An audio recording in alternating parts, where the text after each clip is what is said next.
Hey everybody, welcome back to another episode of the Straight to the Money podcast. I'm your host, Dylan Silver. This episode is brought to you by Silver Property Ventures, LLC, based out of DFW Metro. If you have a distressed property, if you have an assignable contract, if you need to be coached up in the real estate space, hit me up, Silver Property Ventures, LLC. Today, my guest on the show, What up? Chuck What's happening? Shelby. Chuck Shelby out of San Antonio, Texas. You're in the greater San Antonio area. Chuck, I'm actually in Houston. Houston. You in Houston? We didn't even catch met in up. San Antonio. So you're based out of Houston? Were you going back and forth? Dude, I was all over the world, baby. Oh my gosh. All over the United States. So Chuck would come into the Nissan dealership that I was working at, and I just assumed all the way up to today, because how regularly he was there, that he was based out of San Antonio, but he's based out of Houston. Chuck, how do we meet? So we met, man. We both in the car business. I was on a different side of the car business, and probably one of my favorite stories about how we met. You were selling cars at Nissan, and you were vibrant right away. I knew exactly who I was dealing with right away. And if I remember correctly, you approached me. I was working with the F&I team, and you were like, hey man, when you get some time, I need you to spend some time with me. Just talk to me about the game. And we sat, I think we talked for maybe 3 hours about what it takes to be successful in that business. Yeah, man. I have so many awesome. memories. That was so good. The biggest one was, do you remember this? We're out on the lot, and we're going over introductions. And you're like, just talk about the guy's shoes. Talk about the guy's shoes. Do you remember this specifically? I do. Of course. Then, dude, you showed up. I felt like you showed up to, of course, you were working with the product and the back end, but you were there so regularly. I literally thought you had to be in the San Antonio area, because I would see you like every other week, it felt like. You were driving from Houston? Yeah, so I would drive to San Antonio. I used to fly to Dallas. I'd be in Arizona. I'd be in Annapolis, Maryland. I'd be in Alabama, Arab, Alabama, by way of, what's the name of that town? I can't even remember. But yeah, that was a crazy ride in the car business for me. Crazy ride. Okay, so let's back it up to the beginning of that.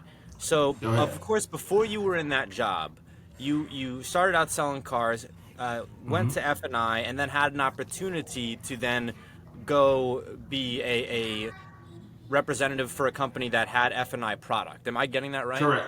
You got it right. So the company overall is an insurance company, and our sector was the automotive sector. So we sold the F&I products, which are insurance products, and we managed the reinsurance portfolios. We also helped the dealership. Yes, I was on the dealership side, helping them become more profitable, but I ran into guys like Dylan, and I showed them how to do it the right way, because that's how I was taught to do it. Ironically enough, because we're here to talk about real estate, right before I got into F&I, or right when I got into F&I, I absolutely hated F&I. Still to this day I do. But in the midst of that, I was looking for a means to an end, and we were looking for a house. We knew we were about 3 or 4 years away from looking for a house, and lo and behold, I was like, dude, this is my lane. And I went to go interview with a builder, and they shot me down. Shot me down. So this was probably, almost 10 years ago now. Shot me down. So What'd they say? I was sick. They went with a different direction. Okay, so I'm a bit foolish when it comes to my level of arrogance sometimes. When I walk into a room, I literally think I'm the best one there, just so I can be shut down and humbled all over again. And I walked in there thinking I'm a hot shot, dressed to the nines. And when I think back, I had no idea what the hell I was even talking about. And I think the guy that was interviewing me was one of the construction managers. I could see it in his face. He's like, yeah, this guy doesn't know shit. That's pretty much how that went. So I went back to the car business and continued to take over. Yeah. Okay, so you basically, correct me if I'm wrong, you went in there fresh, really not knowing. You weren't a real estate agent at the time. You were just F&I, and that was your life. No, that was my life. I said sales is sales. What's the difference? I didn't know the difference between a real estate agent and a sales agent for a builder. Had no idea. Didn't know anything. Just foolish. Just completely I don't foolish. think they even want you to be a real estate agent, right? No, not really. So you won't be your license has something to do with the builder. So the builders, when you work for a builder, it's just like working for an automotive dealer. In Yeah. fact, it's basically the same thing. Well, all I can say is that poor son of a gun builder missed out on the Chuck Shelby. Chuck, He did. I I can't gotta tell say. you how many people are gonna watch this podcast and say you had Chuck on. I would talk about not just to my car business people. I would talk to other Yeah, people, and they'd be like, "Where did you learn that from?" I'd just be like, it's "Chuck in San crazy, bro. Antonio." This whole Let's time, I go. thought you were from San Antonio, so I'd just be like, "Chuck in San Antonio," and they'd be like, Hey, I "Who could be is from there that?" too. Yeah, I could be from there too. I'm So, everywhere.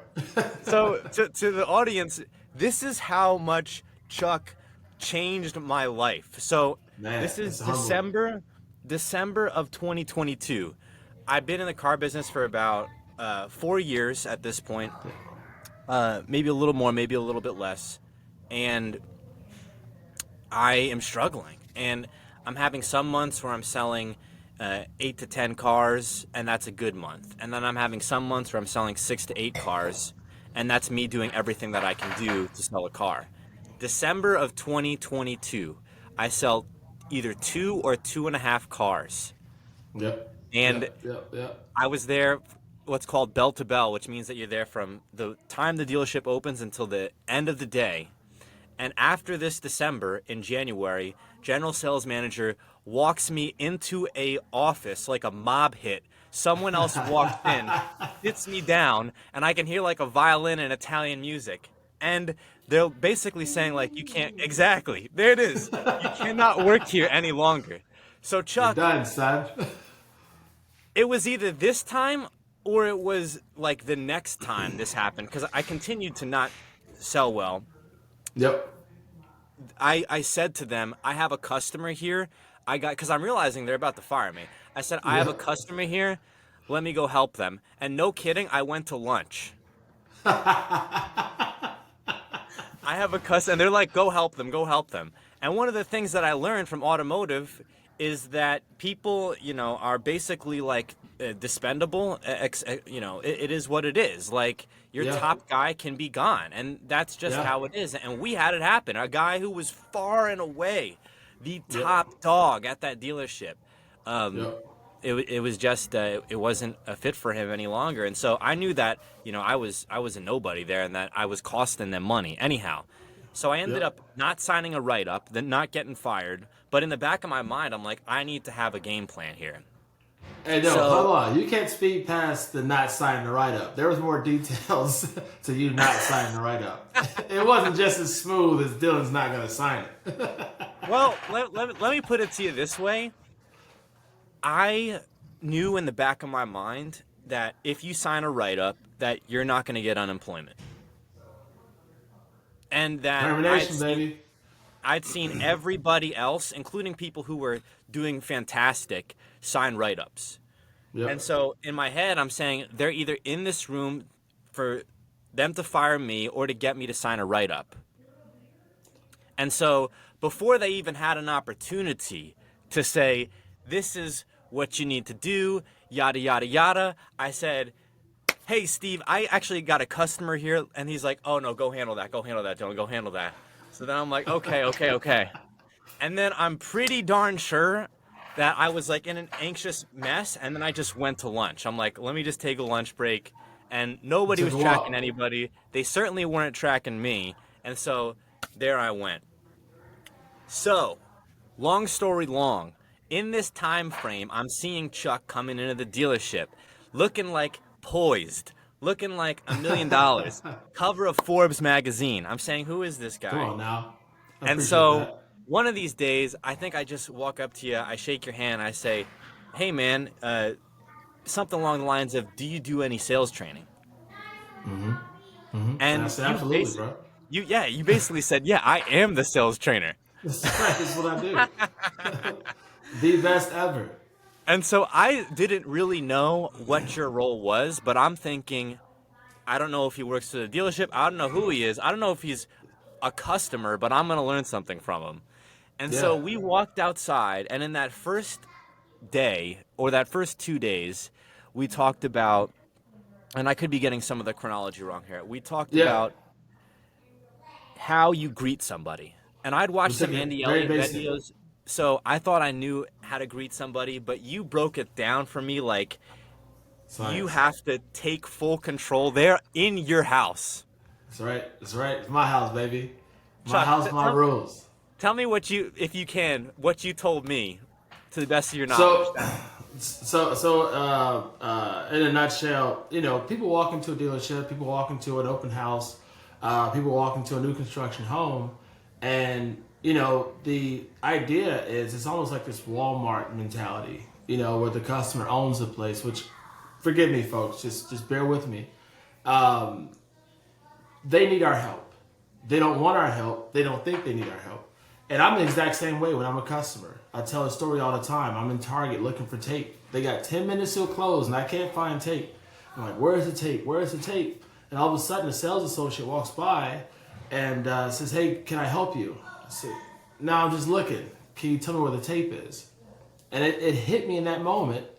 I need their help. I don't want anything to do with them, but I need their help. So, confidence is key. It's showtime. There's no business. It's not show business. So a couple of things we talked about is how do you greet people? We talked about the nonverbal communications, the mannerisms, all those good things. This stuff I didn't make up. The FBI does it. CIA does it. Military, police does it. Psychologists teach it. There's all kinds of books. In fact, let me see. I've got books up here that I'm reading now. It's called Ninja Selling. Fantastic book. Fantastic book. A lot of things I taught is actually in there. But, typically what you're taught in sales training is, hey, look for something to create and find commonality. Well, that's impossible in most cases. And it's such an old gig, people catch on to it. Hey, nice hat. Man, you play golf? No, I just put on a golf hat because I don't have a haircut. So there's a break in communication there. But what do we know about people? People love themselves. People love to talk about themselves. So that's what we talked about. We talked about form or forward, however you want to call it, from occupation, recreation, machine, motive, or dreams. So it gets people talking about themselves. And that's the main thing. So, Chuck, Yep. December, I sell 2.5 cars. By March, I'm up to like 16.5 cars. Okay? It's to a point where everybody notices like what is going on. And all I'm saying is Chuck Shelby. Yeah. I don't even think I knew your last name. I just said Chuck. Yeah, And that's how you so did. they're like, he doesn't work for us. I'm like, I didn't know that. I don't know. I'll work with what, you. Yeah, well, I don't know what he's doing here, but he's helping me. And I was selling so many cars that surveys became an issue. And for our listeners who aren't familiar with how that interfaces with any of this, so certainly the car business now is heavy surveys, but it's been getting heavier and heavier with time. And so effectively, you are paid at a lot of dealerships, not just based on how much money the car makes. And frankly, a lot of these new cars are losing money. And so you're getting paid on the front end at least, meaning before you go and apply for different or get different warranty coverage in what's called the back end. But I digress. So in all of this, I'm selling these cars, but I'm also not getting great surveys. And so I'm losing out on like 50%, literally 50%. Getting destroyed. Yes. And not only that, the dealership make that I was working at, Nissan, you are getting your commissions cut in literally half for 3 months. So if you get, let's just say, one survey, which is like mediocre, like they give you like a 70%, and then you don't sell that many new cars, that could throw you off for 3 full months. Yeah, it takes a while to climb that hill all over again. And so after I had gotten to 16.5, I then go to Chuck and I say, what about these surveys? What do I do about these surveys? And dude, you printed out the survey for me. Okay, we highlighted it. Okay, there was like 40 questions on this survey, and you told me, you broke it down how to get every question Perfect. So there was even a question, I want to say I remember this, and this is almost verbatim. It was like, how would you rate your experience with the manager? And I was like, Chuck, how do I have any control over this? I'm not the manager. I'm not the manager. And so you told me basically, and I'm paraphrasing here, but you told me Yeah. when you're sitting down with them, before they go home, pull out the survey, show it to them, and say, Yep. if I gave you great service today, when you get a survey, I'll reach out to you, but also please call me so that we can go over this together. This is how my family eats. Absolutely, absolutely. It's emotion, and it's true. It's true. There's no silver tongue here. What the service is very important. They're so important now that you can't go to a hospital without nurses being surveyed. It's a big deal. And a couple things people have to realize is there is no anonymity. I see your name. I see when you submitted. I see the score. Yeah. I need you to know that right up front. Because here's my belief. I don't think that people are jerks. I think that people take opportunities to be jerks. Most people aren't jerks, so get that out the way right up front, and that way they can know. Hey, listen, I'm going to see it when I see it. I can't do anything about it, but if I did my job and got you all the knowledge to help you make an informed decision. Because I was also that guy when I sold cars. If it was a bad decision, I'm gonna probably tell you. My job's not to tell you how to say no; it's to teach you how to say yes. But I don't want to put you in a bad position. Because here's my thought: if I put you in a bad decision now, I'll never see you again. Yeah. So I was so confident in my process and so confident when I'm working with clients. Even to this day, I use the same strategies in real estate. This is going to be a relationship. It has to be. Because if it's fully transactional, which is the word I almost said earlier, you're not going to have any emotional connection to it, and it'll be like water off a duck's back. So I need you to know how important this is to me. Just like you purchasing whatever you're purchasing is how important it is to you. Honestly, Chuck, I know. How long have you been in real estate now? It can't be it can't be more than a handful of years. I got less than a handful of years. Actually, I was licensed February 2nd of 2024, so I'm going on month 14 now. And Okay, I got licensed 2 weeks ago.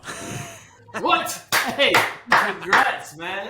You were in the game though. You were in the game already. But now you're licensed. Wholesaler. Yeah. Hey, yes. And dude, you're gonna do phenomenal in this business, dude. I'm really more built for this business. I will say though, man, the way that you approached and certain, specifically F&I directors, I would see F&I directors approach it this way, is they treated the business like I see a lot of real estate operators treating the business. However, the car game, they don't want most salespeople to think like that. I saw that. Correct. They didn't want most salespeople to understand, points, approvals, back end, front end. Yeah. Literally, they wanted you, and I hate to say it like this, but this is what it was said to me. It's the truth. Stupid is better. Yeah, they would say keep it simple, stupid. And I understand the notion because the idea is here's what they're trying to avoid. And you see a lot of this because the auto industry, and you'll see this in real estate too, is a ton of egos. People get too smart and they out-talk themselves. And then now they're talking about things that have nothing to do with their business. And they completely destroy the customer's mind, completely destroys the deal, then everyone loses. So I get it. But I'm also big on educating the people in their field. And that's one thing I love about real estate is you have to be educated to do this job. Educated about this game. There's a nonstop. I just got done reading this magazine today just because I'm always looking for more knowledge. I know it's funny with the dog in front, but this is actually really good. So that reminds me of the training that I went through initially in real estate. I had gone to a RIA event where actually Vanilla Ice was there. And that was, he's a big real estate investor all throughout the country. Wow, I didn't know that. Yeah, so he made more money from investing in real estate than he has made off of Ice Ice Baby, which to me sounds impossible. That makes sense. That makes sense. Yeah, so Who knows what he's their first also day a was general like? contractor. He does flips. It was incredible. But I got to meet him. It was cool. Saying Ice Ice Baby with like 100 other people, like close proximity to him, I was like, wow, this is pretty cool. But for me, when I'm getting educated in the real estate space, no one's saying you're overeducated. No, I've never Right. heard anybody say that. And the Correct. difference that I see is twofold. Number one, in automotive in Texas and in most states, you do not need a sales license. And frankly, a lot of places will hire almost anybody. True. And secondly, there's no, I would say, recommended training that a majority of people go to. For instance, in real estate, you're getting bombarded with training like all of the time. Like every time All I day go long. anywhere in the real estate space, there's this meetup, there's this training. Are you coming here? Champion School, we're having a career day, we're having this, Yep. commercial, and it's like opportunity after opportunity. I probably today I had two people say, "Hey, are you going to, this career fair X and Y Z day?" And in Yep. automotive, not only were those opportunities few and far between, individuals would have to seek them out and find time to do them, and it was hard because you're there all of the time. So You're there as all the someone time. as someone who wanted to be educated, Yep. naturally you could develop these bad tendencies of over talking, of Of steering them course. away from the path towards the sale. Of However, course. the gap to fill that void is good training, is the Chuck Shelbys of the world. And I just wish that there was, you know, 100 more people like that in South Texas, like you, Chuck, Yeah. to to Yeah. I to appreciate that. to help, all these people who were, I can say, would have been great salespeople, but just Yeah. never ran into you. Well, I mean, I'll say this, man. I was blessed to bump into the general managers, sales managers, directors that I was able to bump into. I was blessed, and unfortunately, not everybody takes that opportunity for that. I would call it free game. And I had an opportunity to see hundreds of dealerships, and people are just swimming by themselves, and Yep. it's really unfortunate. But what I saw was I saw an opportunity for myself because right when I got into real estate, I started a consulting company to do sales training. And I ended up putting a pause on that because my goal, my focus, my love is real estate. But I think about those people all the time, man. If I didn't run into the people that I was just so happy to be in front of, I wouldn't be the person I am today. Are there any names that you wanna highlight? No, not shouting out no names because the car business is too small. And I would need their permission before I put their names out there, but they know who they are. And they don't even want to be shout out, to be frank with you. They couldn't care less about this type of stuff. But I'll tell you this though. Here's what I learned about real estate. There are tons and tons and tons of education out here, but you also have to be careful in real estate because they're looking for suckers because they're either trying to recruit you to their team or their brokerage, or the training costs money. So there's an upfront cost in a lot of cases. If it's free, here's what I said. I could be wrong, folks, so forgive me. If it's free, they're recruiting. If it costs, you're learning. But here's the problem with that. With all the changes, all the different contracts, all of the subjective ideology between each contract, you can run into people who tell a totally different way to explain a contract or fill out a contract. So you can run into a bad teacher. So you truly have to continue just to seek knowledge and read it for yourself over and over again. I mean, one of my biggest things right now is this flow chart. I don't know if you guys can see that, but I have this on my phone. I have it on my computer. But this is a flow chart talking about the compensation agreement between brokers. Now, we all know we can't talk about compensation outside of the deal, but with the whole lawsuit that's going on, you can have somebody read this and you'll get 12 different people read it and 12 different answers on how you fill out section 12 of the 1 to 4 contract. So it's amazing, but you have to continuously seek knowledge, and at the end of the day, you still have to align yourself with how your broker feels and what their direction is. So I'll it's very completely similar. agree. I completely agree with you on that. The broker deal is so critical. So my story, Chuck, is I was in wholesale, worked for I was a W-2 employee working for a wholesale company, and Yep. ended up moving on. They moved on from me, really. I found Mm-hmm. another company that ended up going out of business, Mm-hmm. but with this other company, I'm in San Antonio. This is like May timeframe of last year. I get a property under Yep. contract in Azle, Texas, which is west of Dallas. And I Yes. call this guy on this platform InvestorLift. For people who aren't familiar with that, it's basically a tool that real estate wholesalers or people that have these contracts, these deals, can use to find end buyers or people who fix and flip properties or Mm-hmm. just hold Mm-hmm. rentals. So I call this guy. Guy's name is Ryan Jackson, and I send him these photos. By the way, this was a crazy deal. This woman, unfortunately, was in a really tough spot. She Yeah. was medical field, and then she ended up actually going to jail. So we were Oh, having jeez. to, yeah. So our transaction coordinator was having to uh, discuss details of the deal with her through jail, and it was difficult. And That's a lot of so fun. yeah, and so we had these photos, and these are like this is like a trap house special house, like every trap Nice. level that you could potentially imagine. I mean, I've seen worse, but this is trapping hard.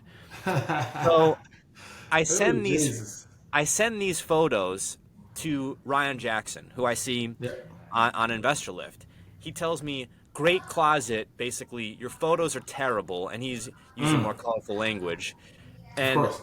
I'm like, okay, I'll try to get you some better. I send him some better photos. They're still not very good. I don't really know what I'm doing at this point. And he Yep. says to me, like, I'll offer you this. We didn't end up doing the deal, but I stayed in touch with him.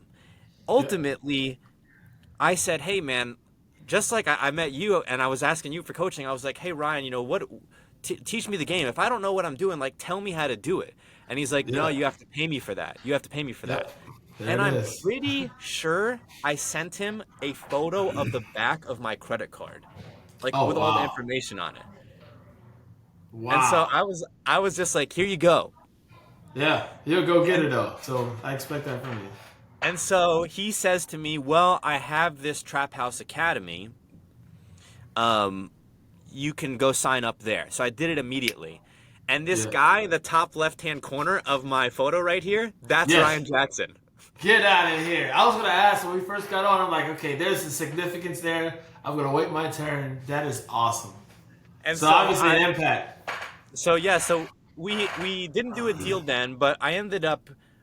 He took a liking to me. I got into his good graces, and I went to a Fourth of July party. Drove up from San Antonio, and we became acquaintances, then friends. And he's ultimately what happened, Chuck, is I had a great deal in Floresville, Mm. Texas, that I I know got under Floresville. contract on a contract that I wrote.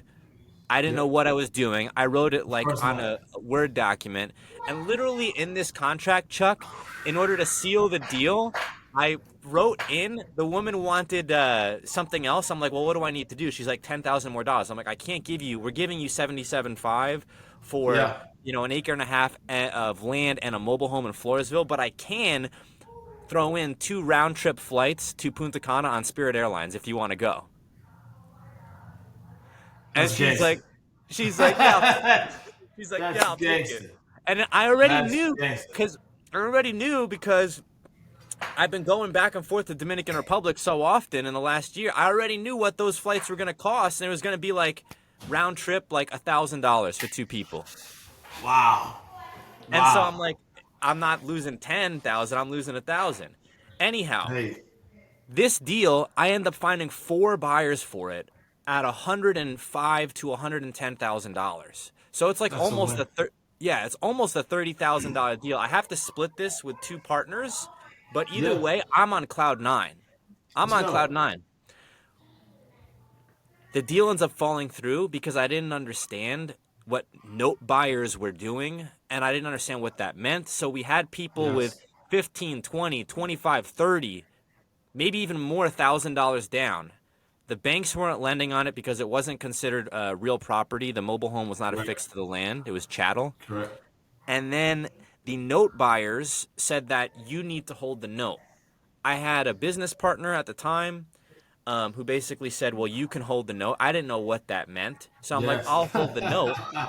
I'll hold the You're like, note. yeah, no problem. Yeah, sure, I'll hold it. Yeah. Let me put it in my And pocket. so then I looked up what that meant. And what it was the person who's holding the note is responsible if the buyer All the risk. defaults. Yes. Under 45 days. And so it was told to me like this. I'm not going to say this person's name, but it was good person. I'm sure good intent. But Sure. it was told to me like, well, you just have to hold the note. And, you know, What do they do? they're going to make their first payment. And then it's you. But then I looked it up and I'm like, wait, so if they don't make the payment and then they destroy the mobile home or remove the mobile yeah. home and the seller wants it back, now I have Ouch. to come up with 77,000. So I said I can't do that. So ultimately, that's how I ended up moving up to DFW because I said this deal was life-changing, and if I knew the right people, if I had more strategy, I would have been able to do it. Ryan said you got to get around serious real estate operators, and there's not enough of them in San Antonio. I still think that's kind of true, and now I'm up here in DFW. Hey, DFW is a great market. It's huge. I mean, come on, it's DFW. It's massive. I know Houston's the fourth largest city in the United States, but DFW, if you count it all together, I mean, there's competition there. So it's a great market. I mean, Texas itself is just a great place. Whether it's the automotive industry, if it's real estate, if it's health and human services, there's all types of industry here to do well in. Let's pivot a bit here. You're in Let's go. Houston. Yes, I'm sir. constantly seeing properties in Houston, like seemingly livable, good properties, even in like Galveston, right? Which is, Yes. I mean, it kind of has an interesting reputation, but Galveston is nonetheless a beach area for like Yep. $120,000. What is going on in I've got a Houston? client What's right in the now. water in Houston?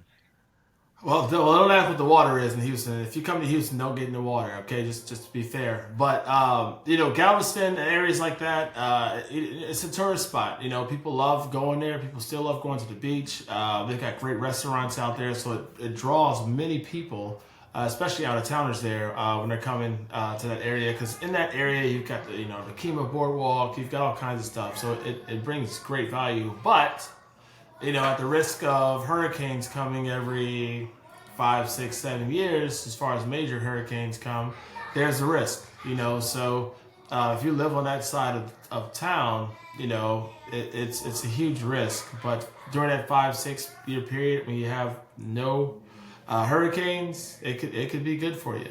And if you can have an appetite for that risk, I say go for it. So, you're primarily in your business, and correct me if I'm wrong, working with sellers. So I do about, my goal is to do about 60% on the selling side, and the other 40% is going to be with the buyer's side as a buyer's agent. So it's pretty close, 50-50, all residential though. Okay. So for me personally, I am very passionate about the investment side of it. I honestly don't love listing or interacting with the people who are potentially looking at selling their home or Sure. assisting in people. And this is just, I realize this is not what I want to be doing. I Not want on to be that. working with investors and I want to be the investor myself. And that's why I got my real estate license. As an aside, as a wholesaler, when I was calling up real estate agents, no one was taking it seriously. Yeah, no. So it's so funny because the reason I got into real estate, outside of me looking to get into the sales side with the builder, when I was with my company before, I said, okay, I want to use this time, this money, I'm at the right age to start becoming an investor. So I said, okay, I'm not one to take risk without education. I'll take the risk, but I want to take an educated risk. So I said, let me get my license. And as I was studying for my license, I was like, dude, I actually really enjoy this. It Yeah. parallels so much with the automotive industry, which no one wants to admit. Everyone in it, you tell somebody in real estate, I used to be in the car business, they go, but Yeah.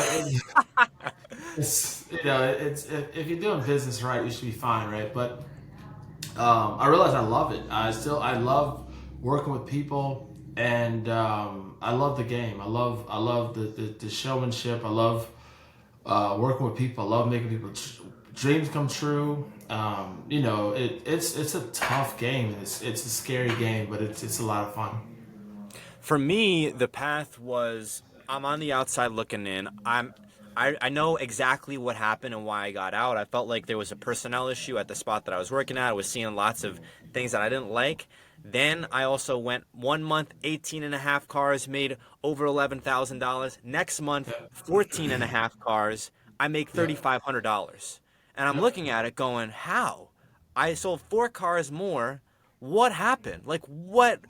And so to me, at that point, knowing how much I worked and it was just as much effort, I'm like, Yep. I can't predict this. I'm not getting promoted to F&I anytime soon. I'm Yep. going to the next thing. From there, I'm networking. Still have no idea what I'm doing. Go to a RIA event. I meet Phil Grove, who's in charge of the RIA in Texas, and his wife Shanoa Grove. I go to an event in Addison, Texas, which is in DFW Metro. Vanilla Ice is there. JT Fox is there. I meet the guy who invented subprime mortgage tranches, which was crazy. Total different story, but he compared it to Yeah, like that's a whole other story. inventing the atom bomb. He's like the people who invented atomic weapons didn't use them; they just invented anyhow. True. So I'm up there meeting these people, doing some wholesale deals, and then it gets to a certain point where I'm recognizing I can do this too. How do I do it? I go get my real estate license. Chuck, that test was hard. The test It was was very hard. hard. It was hard. It was very hard. Yeah, and some people say pass it with ease. Yeah, right. Yeah, I right. passed it. Yeah, right. And then even then, the test, in my opinion, or the class itself teaches you how not to get sued on a very, very basic level, extremely Yeah. basic level, because this game is so complicated. There's another book. As y'all see, I'm really big into books and reading. There's another book. It's a great book, and it didn't start off with 44, but there's Let the Seller Beware. The 44. Can y'all see that? There's Yeah. 44 buyer outs, and they won it for a contract. You didn't learn that in school. You didn't. So, one thing you mentioned that was interesting, and it's so true in the car business. If you don't understand your pay plan, your your income does this. It does all kinds of stuff. Real estate, same thing. You gotta understand your pay plan. You gotta understand your compensation plan. And I'm speaking just from the broker side. But then you also negotiate your actual commission from the actual sale. It's always negotiable. It always has been negotiable. So you can sell a home for 400,000 and make your percentage. It could be this percentage this day. You can sell another home the next week, and it could be a lower percentage. It just all depends on how the deal goes down. I mean, I've seen people sell homes. I haven't had the opportunity yet, and I will. I'm pretty sure I'll run into this, where you sell a home and you make zero money because you have to give up your commission. Yeah. It happens, and you put in Yeah. the exact same amount of work, probably more work. Um, when it comes to leasing properties, I work with renters as well. A lot of agents don't do leases at all, and I get it because it's just as much work it takes to sell a home or buy a home as it is to help someone lease a home, and you get even less. You make even less income off of it. So you have to be a big thinker and really look at the long term aspect of the game, like you do, because you're an investor. Yeah. I'm not gonna say what our strategy is, but I'll give part of the game away. So Yeah. we made about 80 offers. I wasn't licensed, so I would find the deal, I would underwrite the deal, I would look at comps on a very basic level because I didn't have MLS access. Sure. And then we would send them off to realtors to make offers on. So we made 80 in January, and I believe got 1 or 2 under contract, which we then assigned. Yep. In April, it's now 2 weeks, we're probably going to do the same thing. And we're Yep. going to probably, it's not just going to be me, it's going to be a group of us. And so from the investment side, I look at it as a lot of people start off just like I did, outside looking in, not sure how to get in, start with wholesaling. I see then wholesaling, fix and flip. Fix and flip, you get your short-term rental, Airbnb, VRBO, what have you. From there, I've seen so many different models. I've seen midterm, which is like corporate housing, nurses, Yes. folks like that. I've seen people go into commercial. What I've seen a lot of lately working with investors is the margins are getting slimmer because of where everything's at with the Correct. market and the economy. People are now moving to becoming lenders, Yeah. hard money lenders, note buyers, right? And so Yeah. people are shifting their strategy. I talked to someone who was a second position lien distressed buyer. So it Wow. was like super niche, right? Yeah. I've also had the opportunity for my day job to talk with people who build hospitals for a living. And so two gentlemen, one was in Tampa, one was in Minnesota, building trauma centers, right? Talking about how Wow. there's only a couple hundred people in the United States who are qualified to do that. And Yeah. someone has to own that property. So in my head, I'm looking at all of this. And Chuck, my goal is I'd love to represent some buyers. I'd love to make some offers on properties. I'll be a listing agent on a couple properties just because I'm in the business. But Sure. I want to put together a syndication, and I want to do something medical because I feel like that's guaranteed. No one's gonna sacrifice their health. It's guaranteed more so than anything else. And Yeah. a couple things that I'm looking at raising capital for, and I'm just speaking this into existence. MRI clinic. I'm looking at physical therapy. And one thing that I'm less gung ho on, but it's also out there, is these like I don't know what you would call it, but IV drip like red light Oh, yeah. Yeah. wellness Yeah. centers. Yeah. Those are But popping up. Get them everywhere. while they're hot. Sorry, I just got an email from a client. I was like, and that's going to be important, but we'll get to that in a minute. Yeah, those are popping up. My wife is a nurse, and so is my mother, and that's something we want to look into as an opportunity for us investment wise, because those IV drip centers are popping up like crazy. So I just want to do a lot more research on them. But yeah, those are crazy. Those are insane. Obviously, they're Yeah. hot in Vegas for sure. I can't believe how popular they are because you think about it, it's like it's not like people are paying for them with their insurance. It's like you're going in, you're paying cash. It's not cheap, right? No, How it's many not. hangovers can you have? But there's Exactly. Exactly. there's people coming in and out of these places all of the time. I'm like, what are they doing in there? Are they doing nails in there? Like, how is it that it's packed on a Tuesday? And my grandmother used to say there's an ass for every seat.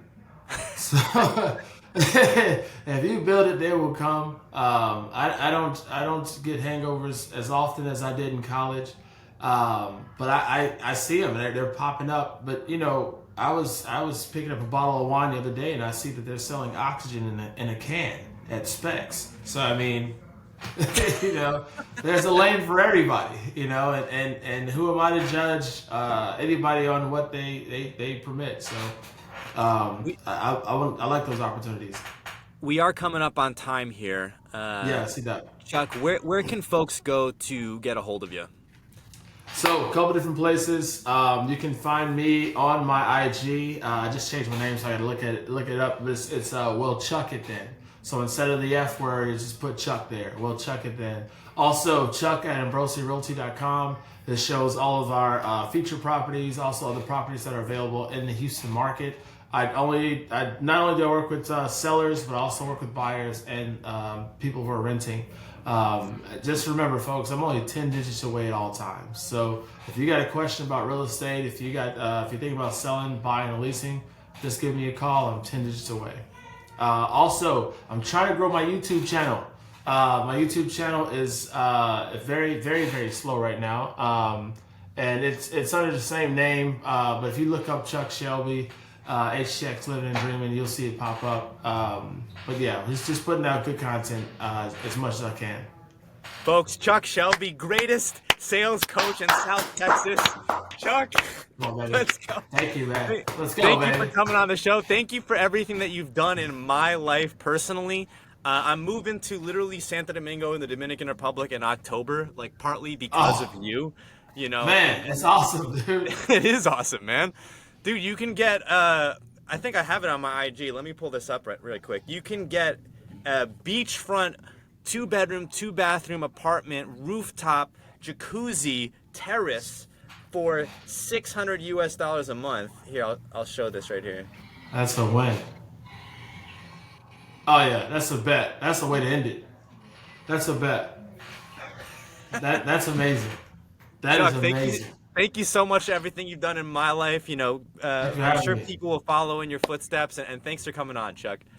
Hey, thanks, man. It's good to see you again. You as well. All right, man. Talk to you soon.